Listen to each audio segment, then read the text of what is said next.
Donnons des ailes au vélo J-1, c'est un projet de développement du cyclisme féminin qu'on a lancé en 2015, donc on va être à la 8e édition.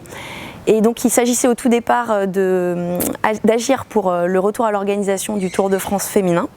Et depuis 2 ans, maintenant qu'on a enfin obtenu cette course par étapes qui aura lieu pour la première fois en 2022, on agit vraiment sur tout ce qui est développement de la base de pratiquantes, la féminisation de la pratique dans notre région, mais également sur tous les territoires traversés par le Tour de France, puisque nous réalisons les mêmes étapes que le peloton professionnel masculin un jour avant.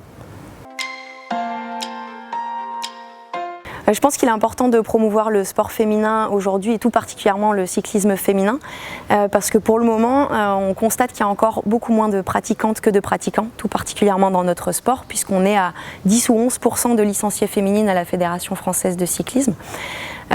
Au-delà de ça, le vélo c'est un moyen de se déplacer, un moyen d'être autonome et donc je pense que pour les femmes c'est aussi un outil d'émancipation très important et c'est pour ça qu'on agit pour le développement de la pratique du cyclisme.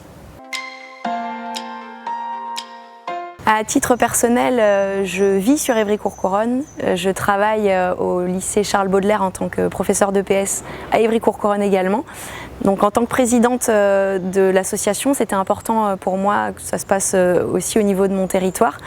De plus, on a un maire qui est très sensible à la pratique du vélo et qui a tout de suite été ravi quand on lui a proposé ce projet de club de cyclisme au sein de sa ville.